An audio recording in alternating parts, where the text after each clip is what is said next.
symbols and all this business. He who dies with the most toys wins. Yeah, so what you've got is the insecurity itself is to kind of feed some acknowledgement that to lessen its insecurity, it's chasing these symbols of success that society has decided is successful. And we forget other symbols of success. Am I happy? Am I fulfilled? You know, do I live in a society, a kind, loving society that I'd like to live in? And all this goes by the board, because the other thing about needing to succeed on this manufactured basis to feed this is that you then have to compete with all the other people that are trying to succeed in the same way to feed their insecurity. Right. And that creates this dog-eat-dog, top of the greasy pole society, where everyone's walking over everyone else. Well, not everyone, but vast numbers of people are walking over everyone else, so that they're the ones on the top of the pile that get their insecurity fed most profoundly with the symbols of success.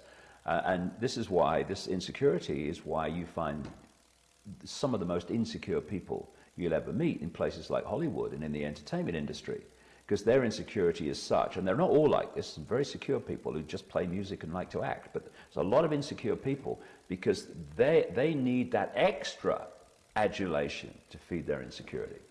And so if we can move our point of observation from I am this body that I see in the mirror in the morning, I am David Icke, I am Charlie Smith, Ethel Jones, whatever, to I am consciousness having an experience, then your values of what is successful change, because your point of observation of everything changes. And it's the mind working through the body that deals in status and symbols of success that are how high is your pile of trinkets, whereas consciousness, it doesn't deal in trinkets. It knows they're illusory. And of course, when you deal in trinkets like that, it's the trinkets controlling you. You're not controlling the trinkets. Of course. And so, for me, the whole foundation, both of coming through this crash to something much better as a result of it, and the whole transformation in general, is moving out of mind and into what I call consciousness, which is that beyond this virtual reality game, beyond this biological computer we call the body. And you can start to see the difference, because mind deals in structure, it deals in hierarchy, and it deals in apartness, sees everything as a part. And polarization. Yeah, and if that's what you are, if that's the way you're seeing life, in terms of hierarchical structures and apartness and competition and all this stuff, you're in mind. Ironically, the religions are in mind, and they're all mind constructs, they're religions. That's why they have rules and regulations. That's another massive red light. Hey, mind, and that's rules and regulations and laws. And limitation. Limitation, sense of limitation. So if we can change our point of observation, so we cease to see ourselves vitally and the world we think we're living in those terms, and look at it from a point of view of consciousness. I said earlier that this force that's been kind of pushing me through my last 20 years took me through synchronistic experiences to understand a five-sense level of the conspiracy, then moved into the interdimensional connection and the reptilian connection to these families. And since 2003, it's taken me into what I know is by far the most important, and that is understanding the nature of reality.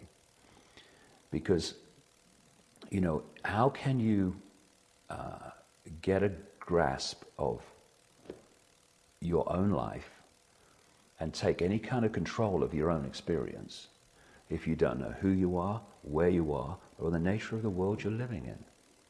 And this information for me is by far the most important, because it moves the point of experience from in this world to observing this world, or a mixture of the two. And that if you're in this world and you're of this world, then what's coming is going to be a bloody nightmare. If you become the observer as well as the experiencer, by becoming more conscious, then it's much easier, because that's not you, that's your experience which you're observing. And absolutely. This is something that George Green says he was in contact with the Pleiadians, and that they helped, write a book through him that says that exact thing. That you need to stay in the observer mode. exactly. And observe what's going on and not get caught up in the experience in such a way that actually, as you say, you become of this world instead of in it but not of it. Yeah, and what I found as I'm talking more and more about the reality we live in is it does, if you like, take the edge off the fear of what's happening, because it is funny, really. I think that when we find out everything that's going on and the nature of what we're experiencing and what's behind it, I think we're going to laugh for weeks. I do. I think we're going to laugh for weeks. And we thought it was that. Oh my God. And the whole thrust of the maze and opening and closing doors since 2003 for me, and it's getting more and more deep and deeper and deeper, is what is reality, who are we, what we're doing here, and how do we interact with it. And it's very clear to me that this is a virtual reality universe of enormous advancement compared with what we perceive to be virtual reality simulations in this world. And, this is not just supposition, this is provable scientific fact. I mean, it's so good that we think it's real. Yeah. Yeah. Sure. The five senses just decode vibrational information into electrical signals, send it to the brain, and the brain decodes it into this construct that we think is outside there, but it's actually inside us. The only place this world exists, a so-called solid world, a three-dimensional world, is out there. Out there, we think. But actually, it doesn't exist out there. Out there is just vibrational fields. It exists in here as we construct it. And even the brain is a decoded construct as well. It's on an energetic level that we do the decoding, really. And this is very, very important, because what the manipulators do, because they've hoarded this basic knowledge and passed it over at the highest level of the secret society network and sucked it out of public circulation, they know that if we look out there for answers, believing that there is an out there, instead of an illusory projection that's going on in here, then we're never going to change anything. Never going to change anything. And once you go, there's no out there, so where's it coming from? Oh, it's coming from in here, so this is where I have to change. Oh, there you go. It's what I call, and this is what most people do because of the suppression of this understanding, is they stand in the movie theater and they shout at the screen because they don't like the movie. And people say, you're crazy, you're never going to change the movie, shouting at the screen. Go back to the projection room, change the reel if you don't like the movie. And the projection is deep within us, Some research I saw recently says that about only 5% of behavior and decisions that we make are with the conscious mind. I would say that's not correct, personally. I'd say 100% of what happens in this three-dimensional reality, it's only in our head, actually is a projection. And the conscious mind is actually not the decision maker at all. It's the observer and experiencer of it. It's like, it literally is the same principle as a movie projector, which comes from within what we call the subconscious, where all those patterns are there which we're being influenced by and are affecting our projection and our reading of it. And it comes out of the subconscious.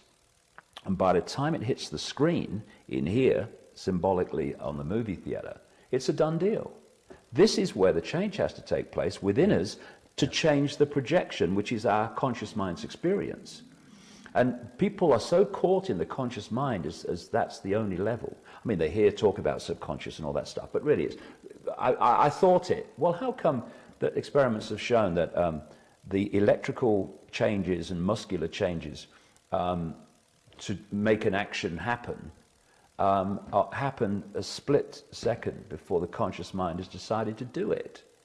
It's because they're playing it out. And so this talk about we must go within, you know, this New Age must go within, and there's much about the New Age I would challenge, but this basic theme is absolutely right, I would say.